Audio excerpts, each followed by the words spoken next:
In today's video, we are going to take a strategic look at the future of compute and the future of intelligence. And we are not going to talk about stocks. We are not going to talk about the tactics and the geostrategy issues of Iran and how the Nasdaq drops. Today is the time to talk strategy. And I had prepared something for you guys where I outline the case for space, for Tesla and SpaceX, how they go into space, the business model and all these things. And then I saw that there's actually a beautiful website. It's called Terafab AI, terafab.ai, and it's from Tesla and Elon and the team. And it explains everything I wanted to explain in a much more beautiful way. So I want to guide you through this website and comment on what I think is happening here and why this is such a beautiful and crazy time to be alive. So, as they say, we aspire to be a galactic civilization, okay? That's pretty ambitious. And here, for anyone who did not follow Kardashev, the famous science fiction author who came up with these amazing ideas about civilization types, there's a Kardashev scale. Type 1 civilization is able to harness all the energy on one planet. So all the energy on Earth, including the solar energy hitting Earth, can be harvested and harnessed. And the theory goes that the level of a civilization, which I don't totally agree with, but it's a cool little geeky idea. The level of a civilization is defined by the amount of energy they can harvest or harness. And type 1, that we are not, by the way, but type 1 is a civilization that captures the entire energy of its planet. Whereas type 2 is a civilization that captures all the energy of its solar system, of the star. In our case, the star is the sun. So we are a type 2 civilization if we would harness all or most of the energy of the sun.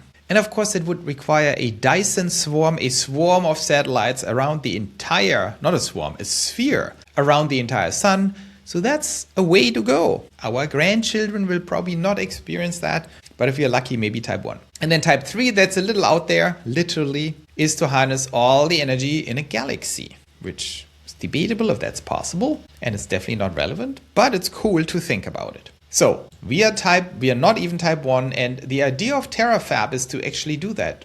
Now you might ask, what does it have to do with chips?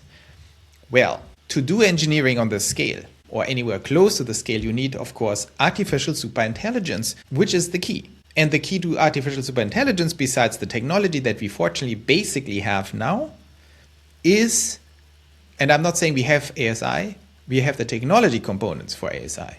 So now it's about the number of chips we can produce and the amount of energy we can harvest to unlock ASI to actually harvest the entire energy for each type. That is a little bit the idea behind this whole operation. And they say you're here. Well, it's a little close to the sun. I don't know if you're here, but if you look like to the side of the sun, sure. That is the idea of SpaceX and the idea of Terafab. That we are now for the first time in a situation that we have a business model for harvesting energy in space, the solar energy in space. And that business model is AI compute, because there's unlimited demand and unlimited economic value in capturing and generating intelligence. And in order to do that, we have to capture and utilize energy. And the best source of energy is actually in space, because in space you have 5 times the solar flux per day on a solar panel. You don't have an atmosphere, you get much more radiation from the sun, 40% more than on Earth, but 5 times more because you have constant full exposure to the sun, 24/7, if you do it right with the satellites. And that is the key. We have that beautiful and powerful business model that then scales into this entire situation. And here the companies listed, of course, it's about Tesla. We are builders, we have done the impossible before, so he kind of pitches, why us? Why should we do this with Tesla, with AI and with SpaceX? You know the whole story. Tesla has revolutionized global transport and is now at the precipice of truly revolutionizing it with robotaxis and robo-trucking. And then Optimus, of course. And then Terafab. Then you have xAI, one of the leading AI frontier companies. And xAI built the first gigawatt scale AI training cluster. So they have very significant hardware capabilities, which the others don't. Anthropic, OpenAI, Microsoft, they can't do these things. So there's an engineering edge to xAI, hardware engineering edge. And then there's SpaceX, you know all about it. Starship, complete monopoly on space at this point. launches 90% of global mass to orbit before Starship is even launched.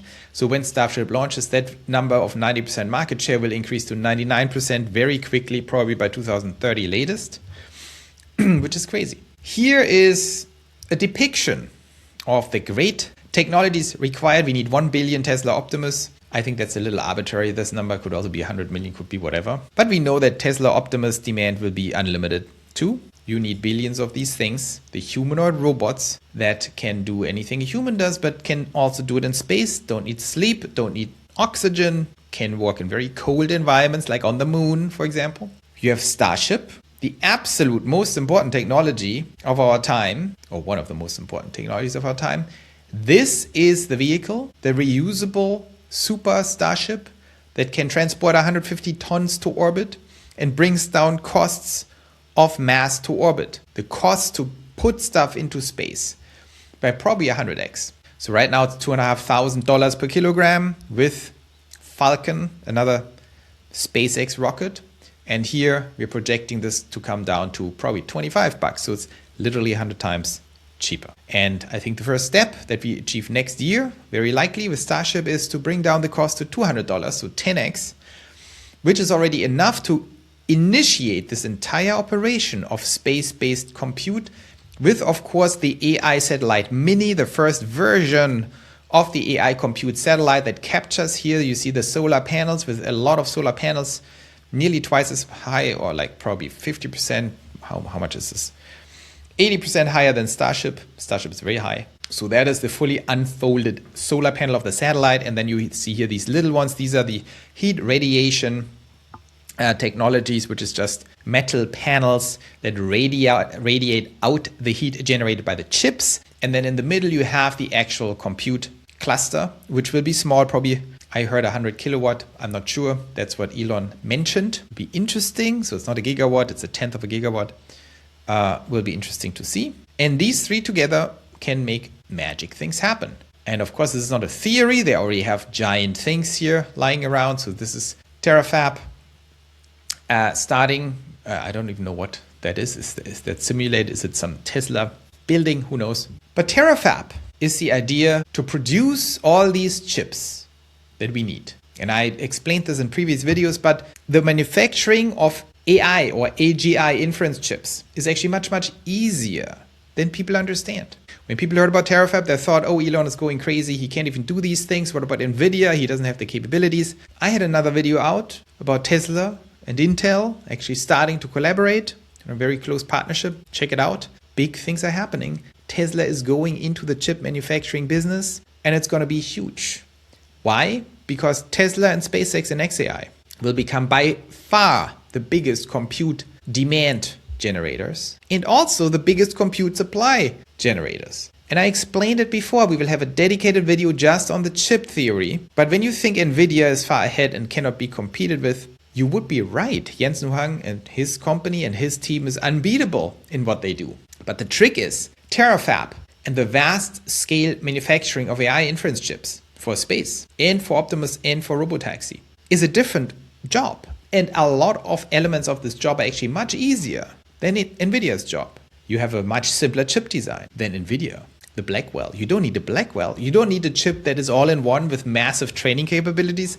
You can have simple inference chips that are optimized for mass production and price and performance for just inference for a specific vertical inference stack like Robotaxi, like Optimus, and like space compute inference. So that is the interesting thing. Plus, when it comes to space compute, these chips will also be much less energy constrained than the NVIDIA chips that have to be deployed or are deployed currently. They have to cater to current customers who are very energy price sensitive. Guess what? In space, energy is free. You get your energy for free. You get the energy for a price that is defined by the orbital lift cost and the mass of the solar panels. That defines your price, divided by whatever the depreciation is in space. Maybe 10 years, maybe 20 years, who knows. And that will drive down energy costs dramatically, and that makes sure these chips don't even need to be as energy efficient as NVIDIA. So this is a completely independent equation of energy efficiency. And of course, energy efficiency is a very important piece.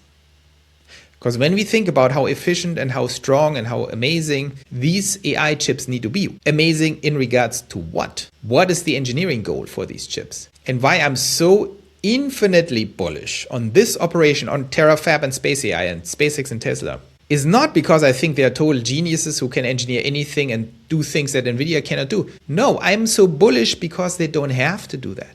I'm so bullish because that engineering mission we are facing is the easiest mission, the easiest and the biggest mission that Elon ever took on. Space AI is much easier. I can't even put it into words, by many magnitudes easier than Starship. It is by magnitudes easier than Optimus. It is by magnitudes easier than FSD and Robotaxi. It is trivial. It is trivial to build these things. It's trivial to build the Terafab. It's trivial to build the satellite. This is easy, the satellite. It is the easiest thing Elon has ever done. And the Terafab is also easy. And don't get me wrong, don't say, Joe, if it's so easy, why don't you do it? Of course, it's incredibly complicated. But in terms of innovation, in terms of pioneering challenges, trivial. You pick the phone up, you call Intel, you call Samsung, you tell them do this, you hire a bunch of chip engineers, you boot up your OpenClaw and you design your little inference chips, you do some test runs and then you manufacture them. It's literally trivial. There is no huge R&D leap required. There's no deep science required. There's nothing required like an FSD to solve a problem that has never been solved. There's nothing like Optimus, where there are tons of problems that have never been solved and tons of complicated supply chains that need to be created for unknown things. And it's definitely not Starship, where you have to build literally a rocket that lands itself, that is the biggest building that moves ever built. No, it is easy. That is why I'm so excited. When you draw a diagram and say how big is something and how hard is it, there's nothing that Elon ever did that was bigger and easier than Terafab and Space AI. Of course, it's only easy because we have AGI and we have Starship and we have Optimus. Only because of, or we will have it in the next 12 months. Only because of that, it's easy. But once you have these things, it's easy. And that is what I love about this thing. This is the craziest thing we have ever seen in history. And it's not a joke when they do this. I know a lot of people get triggered here when they see this. We aspire to be a galactic civilization. When people hear type 2 Kardashev civilizations, they think Elon has completely lost it.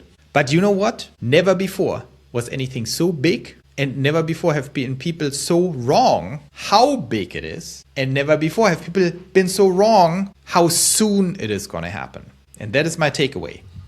This is much bigger than people think, and it comes much sooner than people think. The size of this business is literally unlimited. Unlimited. You can deploy as much as you can. You can build infinite starships and sell infinite compute. You don't even sell it, you use it to create infinite economic value. And all of this is happening as we speak. This trajectory is already on and switched on. From here on, it's just delivering more chips and shooting up more starships once Starship works. That is still not the case, but it is going to work this year. And from there, it's just scaling. Finite. Straight up scaling. And Elon understands it. Elon puts in ambitious goals, and there is no question mark, there is no leap, there is no gap in the theory. It is all here. It's happening. It's game over. Now, can we all die? Of course, very likely. So this is bad. We have to deal with ASI problems. But from a pure economics perspective, stock price perspective, scaling perspective, building infinite starships, building infinite satellites and shooting them into space and creating infinite economic value, this is all undoubtedly true. And to end this video, the most amazing, mind-boggling thing to me is actually that all the stuff I'm saying here is underwritten at this point by people like the head of equities, of private equities at Fidelity. It is underwritten by BlackRock. It is underwritten by everyone on Wall Street. And I'm mind blown by that. Why do these guys suddenly understand all these things? I don't know why, but it's a fact. So the SpaceX IPO will be a little overpriced tactically, but not strategically at 2 trillion. So we have an unbelievable Goldilocks moment where Elon has worked on this without knowing the whole plan. By the way, Elon didn't know the plan, but Elon worked on Starship for 24 years now, since 2002, and has made it possible now that exactly now where Starship becomes real, out of left field, completely unpredicted by anyone, including Elon, AGI is here, infinite compute demand is here, and of course with that, energy constraints on Earth. So these two things come together. And the third thing that comes together is, for some reason that I cannot explain, Wall Street, the biggest institutional investors in the world, completely get this crazy plan. They say yes. They just say yes, and they're signing up. That's the three dimensions of the Goldilocks moment, that AGI is here, infinite demand for compute, infinite economic value, unlocked now, nothing. There is no gap anymore. It's just happening. On the other side, space delivery potential. Starship is also nearly here. Let's see, but probably this year. Done. And the third dimension is, for some reason, human civilization, capitalist leaders, for some reason, fully understand this. It's going to be wild. It's going to be huge. And we are here, Pioneer Lands, to watch this, to influence it, to turn it into a stream of extreme income for all of us. And then, of course, to utilize the AI. And we already started this secret project coming out very soon. We already started this to build the Pioneer Academy, to turn everyone who can, who wants to, into a pioneer, so we can engineer reality, because now we have actually the tools to do that. Unbelievable times. I can't even fathom this whole thing, but we are in the middle of it and we are pushing hard. I hope that was interesting. Tune in tomorrow.